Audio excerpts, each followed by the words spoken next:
I've got the track Forbidden Fruits open now. I'm going to do part 2 of the guitars and the tones I've got. So now we've done the acoustics, we're going to have a look at the electrics. So start with this first one here. So this is obviously recorded with the Bagheera, my pedal board, combined with the Series 515 SDB harmonica mic, which I quite like for guitars. Quite a reverberant, chorusy kind of sound.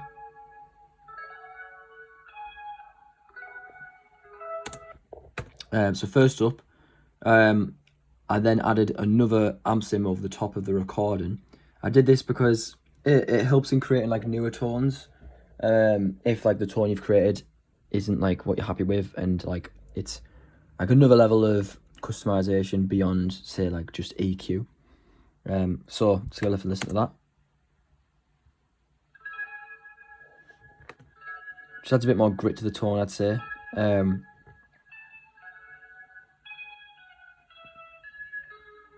Yeah, just makes it sound like, I don't know. I think it works in my eyes. I don't know how else to describe it other than I just think it makes the tone sound better. It's a good way of getting tracks sounding different. If you've got a one recording and you need like a duplicate, like left and right, put an amp sim over the recording. If you use a clean sound and a distorted one, it can usually be okay. It can help a lot. Anyway, back to the topic. For my EQ, it didn't really have enough warmth for me. It was quite thin with it being so high. So I did about 5 dBs worth of boost at around 200 Hertz. Next up from there, at about 3 kilohertz, I boosted it by 3 dB just to get a bit more clarity from the guitar. Get that like picking, like I said. There was a really harsh sound that I did not like in the recording that I wanted to try and get rid of. I achieved that by reducing it by about 7 dB at about 6.45 kilohertz, which obviously that like sibilance range. That seemed to fix my issue. And as well as that, I also used a low pass at around, is it 20 hertz? No, 14 kilohertz, sorry. Just to get rid of any like that top end awful noises that you just don't want from the amp. And that's what this sounds like now. It's a lot more clean, a lot more gentle and soft, which is what I want really for the track. So next up, I'm using the Impact, which is really good for transients, so like drums and stuff, and I think it works really well for this guitar. I use a bit of makeup gain to bring it up a little bit, and then just using the compressor as you would to try and like maintain that same level of audio. So that's what this sounds like now. As you can hear, it really brought the level up.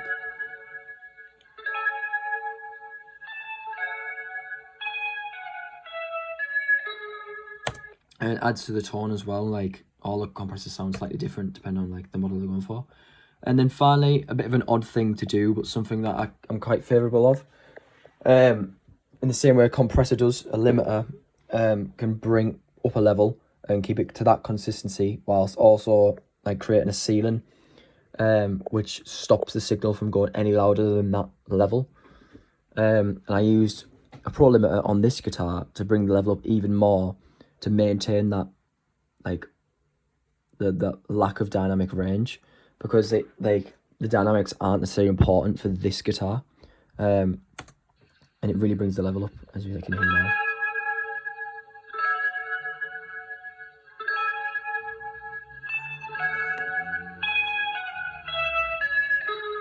I don't know, I think it adds more to the sound. It doesn't just increase the volume. At least that's what I can hear in my head when I listen to it. And it's just a good way of like bringing the level up cleanly. And then finally, I use a reverb, which is then quite high up because I want it to be really, really washy and atmospheric. So this is what that sounds like.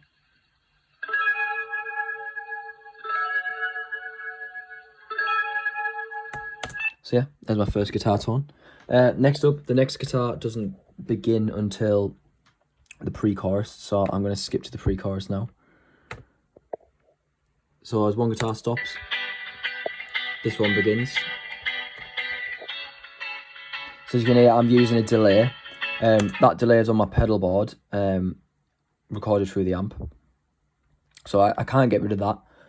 But I purposely made that decision and decided to do that, even though it constrained me, because I love the sound of it. It's like got like a nice gallop to it, I'd say. So this one recording I split into 3.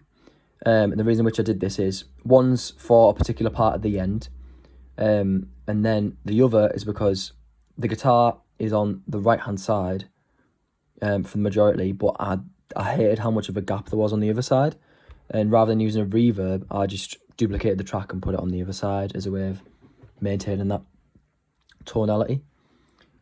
So one of them is left completely normal, doesn't even have an EQ on because I was so happy with like the tonality of it.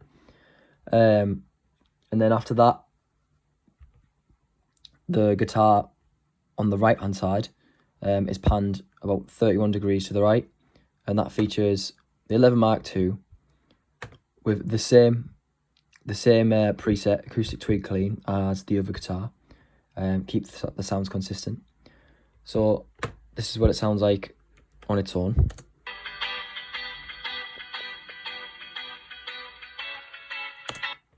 Quite a nice sound, nice and snappy. Combined now with the 11 Mark II.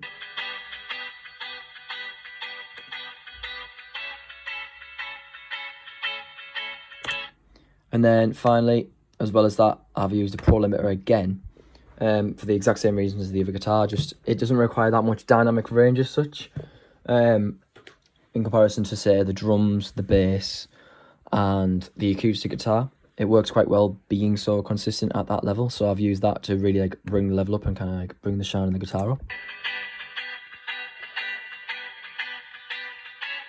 And I think it just works really, really well.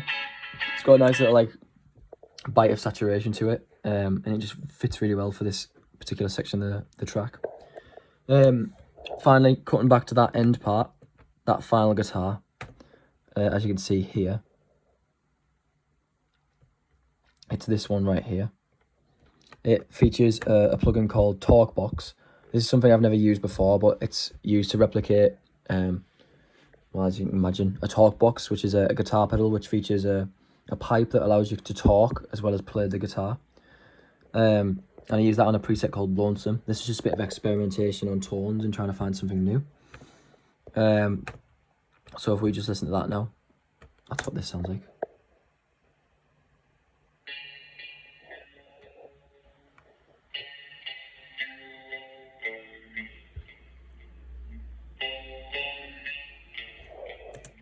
It just adds a bit of like a quack to it, as I describe. Like an auto wah, similar kind of sound, and adds a new tonality into the mix for the end of the track. The reason it's on its own channel as well is because I wanted to be able to control the levels and give it a different tone, rather than just automating the volume on the original track. So next up from there are the final guitars, which are 2 distorted guitars that come in at the end, at the same period as this other guitar that we've just been looking at. These are distorted guitars that I've still then added on some amp simulators too, and this is what these sound like on their own. These do have automatic panning on them, which I'll talk about more on a future video, so I'll turn that off for now. That's what these guitars sound like. You ready?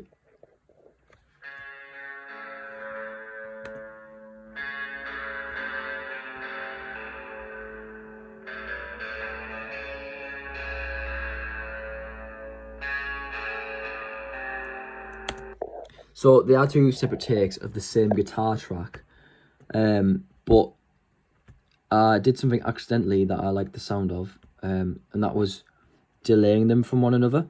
So they're like a bar apart, well, less a bar, more like a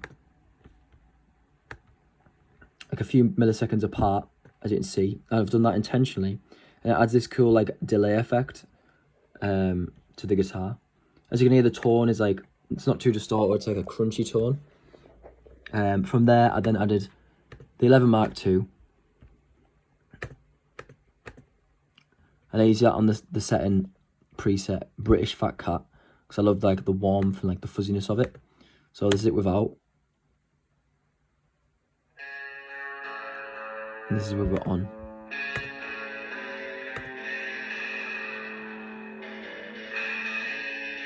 As you can hear, it's quite distorted.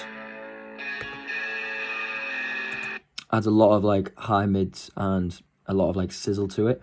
Arguably too much sizzle, but I kind of like that it's almost too harsh for your ears. And once it's in the mix, it's nothing in comparison to like the bass and such. Like it's quite buried, but on its own it can be quite harsh sounding. And then finally, once again, really went for it with the limiter on this one. I used the Pro limiter to bring the level up for it. So this is what that sounds like.